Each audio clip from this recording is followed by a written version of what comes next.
Can I start with a general question, really? We've all been hit by this pandemic at the beginning of this year. It seems that we've been in it forever, but I was saying, we've tried to hook people with health messages, suggesting that this is like a Hollywood movie. It feels like that sometimes. It feels like a disaster movie, but this is very real. And this must have affected young people particularly, very markedly. Yes, I think so. I mean, I don't think any of us, however young or old, have seen anything in our lifetimes like this. And I think the impact on all of us has been huge. But I think for young people, it's probably had, or almost definitely had, more impact because, very much in terms of the fact that how much they, socialise and rely on their friends and their sort of like, peers and those that they sort of like look to be, around and available and, to actually like, go out with them, see them, etc. I think it's all sort of like stopped this year, and it must have been really, really difficult for those young people to actually feel that they're still sort of like connected and supported in the same way as they were previously. And how have you tackled this in your role on the Health and Wellbeing Board?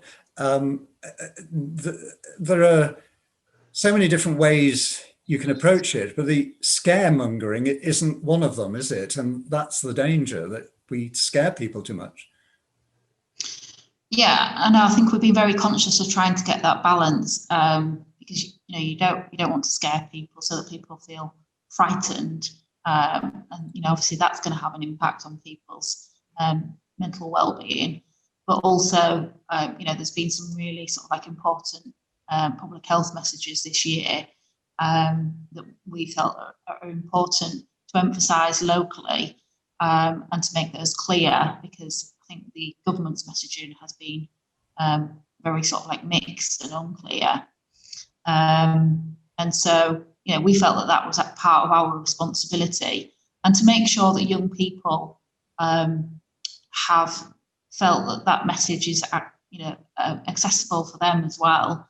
So we have tried to use different mediums. We've done a short film. It's been on. We've used different social media platforms. So it's been on, like Instagram, Facebook, Twitter, etc. And to try and think about some of the messages that might have more meaning to young people. And then we have, alongside that, been really conscious about mental well-being of all our population.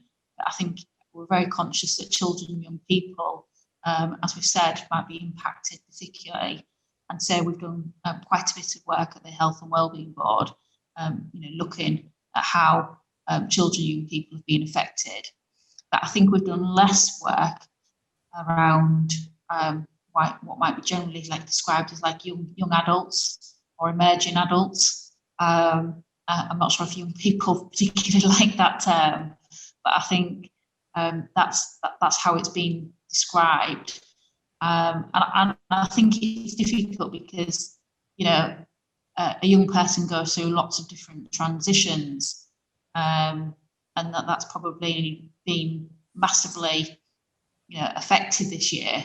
So, all along the way, and as I said, I think it's been quite hard for people to feel as if they're properly connected to others, and so I think we have done quite a lot of work around, really sort of taking care of yourself in terms of the virus, but as importantly, taking care of your mental health, and what more can we all do to support that, because it's so essential in terms of just being able to sort of manage. Really, it goes beyond having a sort of a happy life. It's just managing from day to day, and if you don't feel as if you've got connection with others and support, then it's going to be really difficult to sort of like stay well effectively. And while the physical aspect of the virus is going to be tackled ultimately, if not quickly, by the vaccine, if that is taken up by everybody, the mental health implications, that'll go on for ages, won't it? Yeah, I think we're going to see a long-term impact. And I think, it has to be recognised that COVID hasn't suddenly produced that actually, young people have been, suffering anyway due to the 10 years of austerity that we've had. And, that actually, there are less services for young people that are specifically targeted at them. And that support will probably have seemed less anyway. And I think, that COVID has caused us further impact that will increase into that. But I think one of the positives to come out of COVID is that there has been that recognition of how important, mental well-being is. And as I said, I think there's been a recognition that children and young people, emerging adults, will have, have been particularly vulnerable to some of the impact of COVID, and a sort of like, a new determination to do more about, mental well-being. So to try and look, at the positives of which there have been, actually many that have come out of COVID, is that focus on, emotional well-being and, really just, taking care of each other and thinking about, our well-being and, kindness towards ourselves and to each other. It's not helped that young people have been blamed for spreading the virus either, has it? No, not at all. I think, that doesn't appear to have been a strong message locally. I think there has been, certain parts of the media that have probably attempted that angle or that attack. But I don't think it's been something that has really gained any momentum, certainly locally.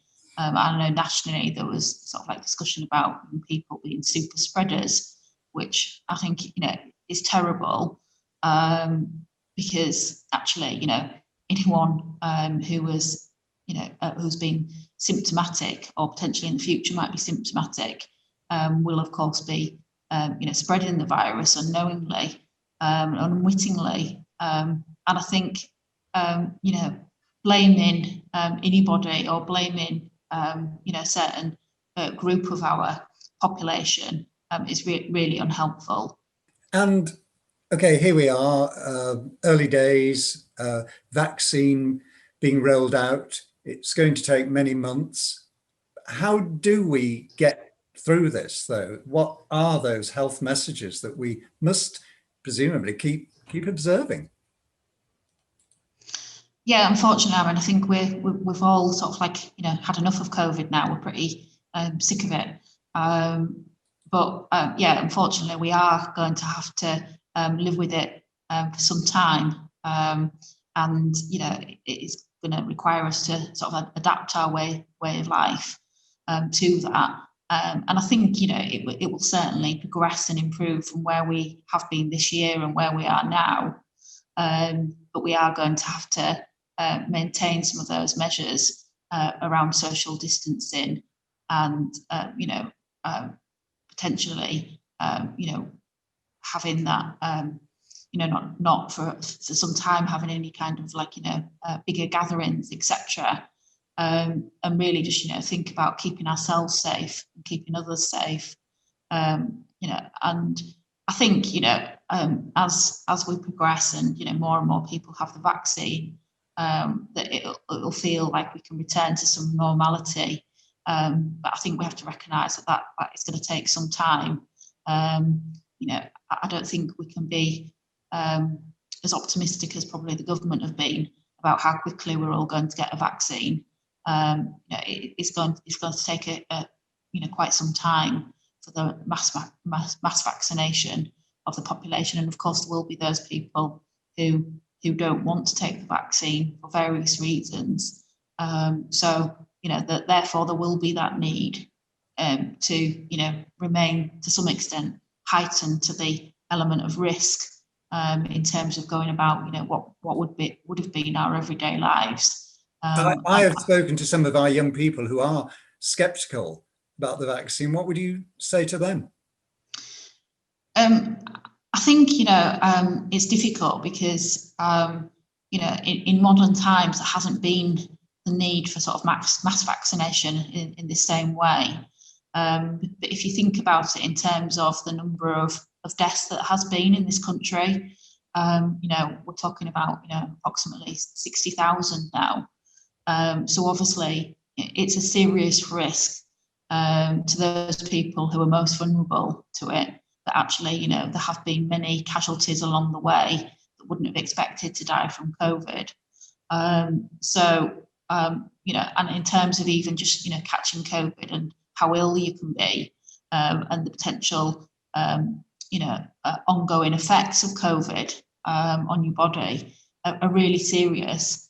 So I would urge anyone that has the opportunity, as we all will, to have the vaccine, to take that, because have the vaccine, because I think potentially we could either, if we don't have it, put ourselves at risk or put others at risk, and really none of us would want to do that. And I think as a society we have become a lot more sceptical and mistrustful, and I think that's perfectly understandable, given responses that we've had from the government, from some of the sort of like messaging from experts, etc. And so I think it's difficult for all of us to trust what we're being asked to do, to believe in the vaccine. But I think it's absolutely essential that we do. And anyone who's thinking of not having the vaccine, I would urge them to rethink, and just as I said, think about themselves, but also think about other people, because none of us would want to put one of our loved ones at risk by not having the vaccine ourselves.